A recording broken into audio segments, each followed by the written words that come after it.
ఎక్కడ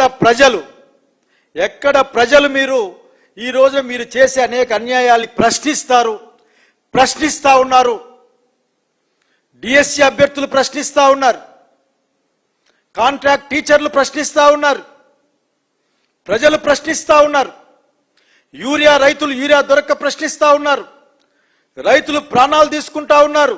గిట్టుబాటు ధర లేక వ్యవసాయం కష్టమైపోయి నా కాన్సెన్స్ లో 3 నెలలకు 4 నెలల కాలంలోనే ప్రాణాలు తీసుకుంటే ఆ ప్రశ్నకు తట్టుకోలేక మీరు ఈ రోజున ఈ యొక్క పిచ్చి మాటలను రాసి అంటున్నారు. కానీ నా మాట అనదలుచుకోలేదు. ఒక సంధి మాటలు మీరు మాట్లాడుతూ ఉన్నారు. ఇక్కడ ఒక సుమత్ శతక పద్యాన్ని గుర్తు చేయాలనుకుంటా ఉన్నారు. అందరికీ అప్లికబుల్ ఇది.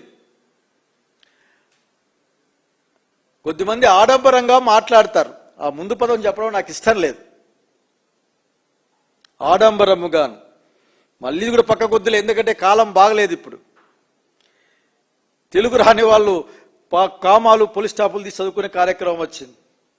కంచు మోగునట్లు కనకంబు మోగునా అని కూడా ఒక పదం ఉంది. ఆలోచించి భాష మనలాంటి వాళ్ళ కోసం చెప్పి ఉంటారు. ఇవన్నీ తమర్లాంటి వాళ్ళ కోసం ముఖ్యంగా చెప్పి ఉంటారు. ఒకసారి మీ వైరుధ్యాన్ని గమనిద్దామా? మీరు బహుశా ఈరోజు దీక్షలో ఉన్నట్లు అనిపించి తిన్నామనేది వేరే బహుశా కాషాయం లాంటి బట్టలు అట్లాంటివి ఏదో వేసుకున్నారు. బహుశా కావిరంగు బట్టలు వేసుకున్నారు. దీక్షలో ఉన్నారేమో అనిపిస్తుంది. మీరు మతం గురించి ఏం మాట్లాడారో మరొక్కసారి రాష్ట్ర ప్రజలు వినాలి. కనుక మా వాళ్ళు అడుగుతా ఉన్నాను, దయచేసి వాటిని ప్లే చేయమని కోరుతా ఉన్నాను. ఇది ఆడేది కొద్దిమంది రాజకీయ నాయకులు ఆడతారు. వాళ్ళు కూడా ఎక్కువ హిందూ. అసలు ఇలాంటి గొడవలు పెట్టింది హిందూ నాయకులు తప్ప మిగతా నాయకులు చేయరు. అసలు వాళ్ళకి మా నాన్న ఎలాంటి వాడంటే, మా నాయనమ్మ దీపారాధన వెలిగిస్తే దీపారాధన సిగరెట్ వెలిగించిన దేవుడు లేడు దెయ్యం లేదనే వ్యక్తి మా నాన్న. నా స్నేహితుడు కూడా పాస్టర్, నాతో పాటు చదువుకున్న స్నేహితుడు కూడా తను పాస్టర్ ఉండేవాడు. సో తను కూడా నన్ను ఒకరోజు బ్యాప్టైజ్ చేశాడు. నిజంగా మన ఈ మధ్యన గోమాంసం గురించి లేదంటే బీఫ్ గురించి ఇంత గొడవ జరుగుతూ ఉంటే నాకు అనిపించింది, స్వామి వివేకానంద ఒక మాట చెప్పారు చిన్నప్పుడు. ఎప్పుడు మా నాన్న చెప్పిన మాటలు ఇవి. నిజంగా నాకు ఆకలేసి వేరే దారి లేకపోయి నేను ఉండాలి అంటే గుడ్డు మాంసం తినేది ఆయన అన్న మాటలు. నేను బీఫ్ తినాలి అంటే నేను తిని ముందుకెళ్తాను తప్ప దాన్ని వేరేలా చేసుకోనని స్వామి వివేకానంద అన్న మాటలు ఉంటాయి. ఆయన స్వామి వివేకానంద జీవిత చరిత్రలో ఉంటాయి. అంటే తిండి ఏది తిన్నామని కాదు, నిజంగా మరి తిండి శాకాహారమే తింటే అందరు గొప్పవాళ్ళు అయిపోతారంటే మరి గుజరాత్ లో గోద్రా ఘటన ఎందుకు జరిగింది? హిందూ ధర్మాన్ని మీరు అగౌరవపరుస్తున్నారు. అరే నేను హిందువుని, చాలా బలమైన హిందువు. నేను కూడా అది కూడా చెప్తున్నాను మీకు. ఎవడు బలమైన హిందువు అంటే అన్ని మతాల్ని సమానంగా చూసేవాడే బలమైన హిందువు. కానీ కోట్లాది మంది హిందువులు అపవిత్రమైతే, ఈ ప్రసాదం అపవిత్రమైతే ఒక్కరు కూడా మాట్లాడకూడదు, ఇది సెక్యులర్ వ్యవస్థకు విఘాతం అంటే హిందువులకి మనోభావాలు ఉండవా? ముస్లింస్ ని ఇస్లాం సమాజాన్ని చూసి నేర్చుకోండి. వాళ్ళ అల్లా అంటే ఆగిపోతారు. మనం గోవింద అన్నం ఆగం. మన దేశ దౌర్భాగ్యం మనం హైందవ ధర్మానికి మన గౌరవం ఇవ్వం.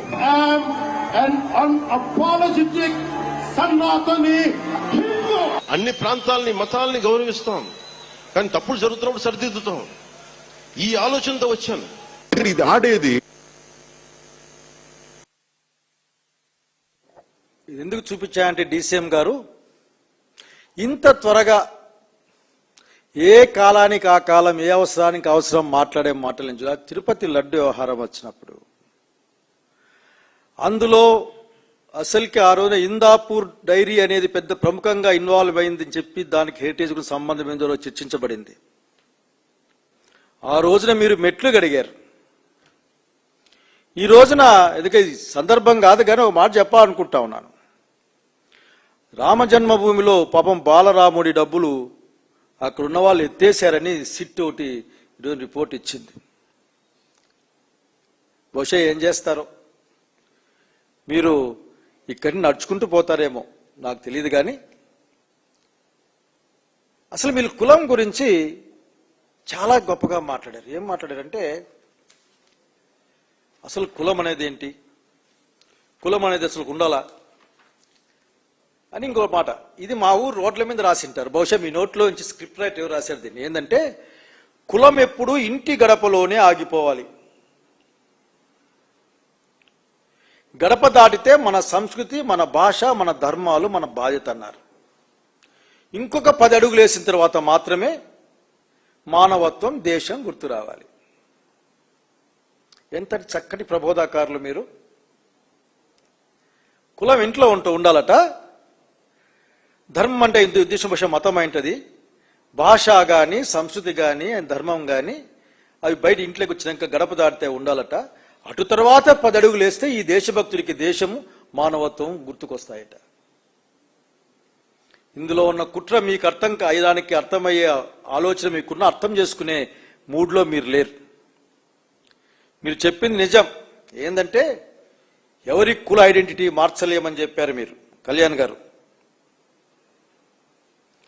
భారతదేశంలో కులం ఒక వాస్తవం.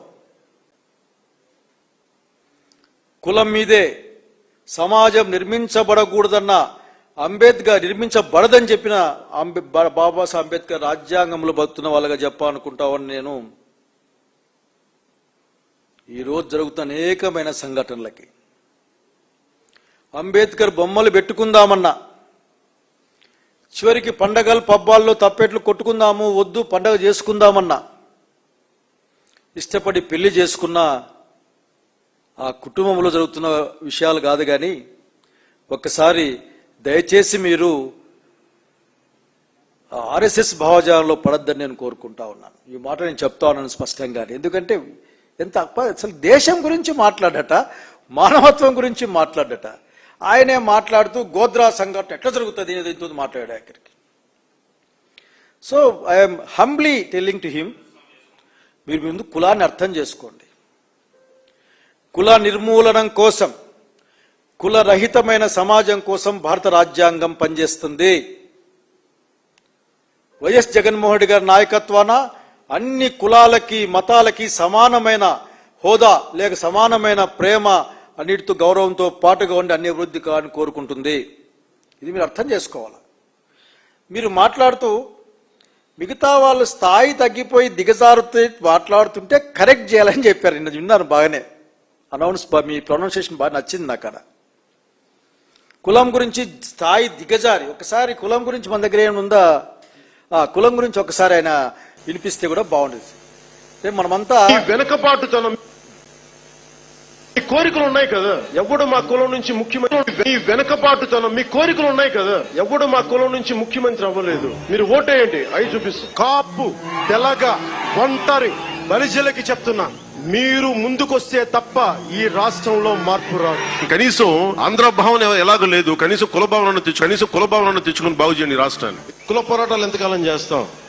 నేను కులం కోసమే ప్రయాణిస్తే కుల నాయకుని అయ్యేవాడిని కదా. నేను కులం కోసం ఒక్కదానికి రాలేదు.